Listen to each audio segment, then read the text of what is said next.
Good morning, જય શ્રી કૃષ્ણ. હું છું બીએમ રુજસ્ત્રા અને ફરી એકવાર સ્વાગત છે તમારું આપણા એક નવા વિડીયોમાં. મિત્રો, આજે હું તમને બતાવીશ કે અમે જે મગફળી વાવી હતી તે અત્યારે કેટલી ઉગી છે અને કેવું રિઝલ્ટ મળ્યું છે. વરસાદ પણ 2 દિવસ પહેલાં થયો હતો, ત્યાર પછી વરસાદ આવ્યો નથી, તો આખા ખેતરમાં શું પરિસ્થિતિ છે તેના વિશેનો આજનો આ વિડીયો રહેશે.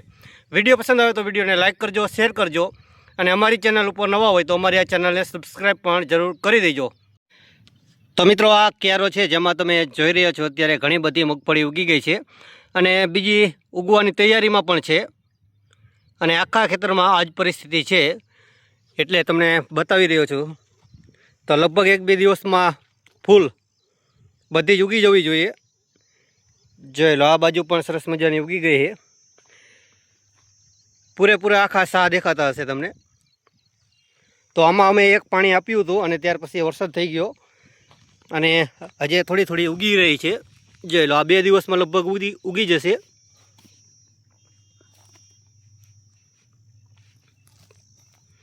જોઈ લો, અંદરથી પણ નીકળી રહી છે. તો આ કન્ડિશનમાં છે. થોડો એવો વરસાદ થઈ જાય તો એકદમ સરસ રીતે ઉગી જશે. જોઈ લો, કોંટો ફૂટી અને તૈયાર છે આવી રીતના. તો આખા ખેતરમાં હું તમને બતાવી દઉં કે બધે જ મગફળી સરસ મજાની ઉગી ગઈ છે અને એક વરસાદ આવી જાય તો સરસ મજાની હાઈ ક્લાસ થઈ જશે. જોઈ લો, આ બધી જગ્યાએ બધા આખા ખેતરમાં અમે મગફળી વાવી છે. આગળ છે કપાસ, જેમાં અમે બીજું પાણી પણ પાઈ દીધું છે. સોરી, એક પાણી પાઈ દીધું છે, બીજું પાણી વરસાદથી પીવાઈ ગયું. જય મિત્રો, મગફળી તો સરસ મજાની ઉગી ગઈ છે. તો અમારે વરસાદની પણ ખાસ જરૂર છે. તમારે વરસાદ છે કે નહીં તે તમે મને કોમેન્ટ કરી અને જરૂર જણાવજો. બાકી આખું ખેતર છે અમારું આ, જેમાં મગફળી વાવી છે તે મગફળી સરસ રીતે ઉગી ગઈ છે. અને હવે હું તમને કપાસ બતાવી દઉં. વરસાદનું પાણી જ્યાં ભરાણું હોય, ઢાળ હોય, ત્યાં કણે જોઈ લો તમે કેવી સરસ મજાની મગફળી ઉગી ગઈ છે. અને જ્યાં કણે એકદમ ટેકરા હોય, જ્યાં પાણી ભરાતું ન હોય, પાણી રહેતું ન હોય, ત્યાં કણે થોડુંક હજી દબાણમાં છે આવી રીતના. પણ એ લગભગ કાલ સુધીમાં તો નીકળી જવી જોઈએ બધી. જોઈ લો, આ સા થોડોક ટેકરામાં છે એટલે બધે ઉગવામાં થોડુંક કેવરાયું છે. બાકી જ્યાં પાણી ભરાણું છે, હજી લીલું છે, ત્યાં સરસ મજાની ઉગી ગઈ છે મગફળી. મિત્રો, મગફળી આપણે જોઈ કેવી અમારે ઉગી છે અને ત્યાર પછી અમે એ જ ખેતરમાં અડધો કપાસ પણ ઉગાડ્યો છે. તો કપાસમાં અમે એક પાણી પાયું હતું અને ત્યાર પછી વરસાદ આવી ગયો હતો. તો જોવી અત્યારે આપણે કઈ પરિસ્થિતિમાં છે, કપાસ ઉગ્યો છે કે નહીં તે જોઈ લો. કપાસમાં હજી અમારે 1 દિવસ જ થયું એ પાણી પાપ્યું હોય અને જોઈ લો કપાસ ઉગી રહ્યો છે. અહીંયા કણે છે, ત્યાર પછી જોઈ લો સામે પણ છે અને આવી રીતના કોંટા ફૂટી ગયા છે એટલે 2 દિવસમાં લગભગ બધો જ ઉગી જશે. જોઈ લો, આવી રીતના. તો આમાં હજી એક પણ પાણીની કદાચ જરૂર પડે તો આપી દઈશું અને સરસ મજાનો ઉગી જવો જોઈએ.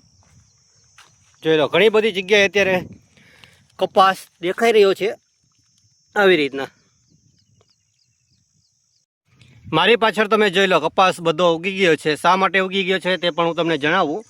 તો એક જ લાઈનમાં, એક જ ચાંસમાં સરસ ઉગી ગયો છે. તો મિત્રો, અહીંયા કણે જોઈ લો, આ છે પાણીની લાઈન જે અમારે તળાવથી આવી રહી છે. જેમાં આવી રીતના થોડું થોડું પાણી આવતું હોય ને, એ બધું જ પાણી અહીંયા કણે આ ચાંસમાં આવે છે. આ 1-2 બંને ચાંસમાં આવે છે. એટલા માટે તમે જોઈ રહ્યા છો અહીંયા કણે સરસ મજાનો કપાસ ઉગી ગયો છે. આટલામાં જોઈ લો, બંને ચાંસમાં જ્યાં સુધી પાણી જતું હોય ને સતત, ત્યાં કણે સારો એવો કપાસ નીકળી ગયો છે.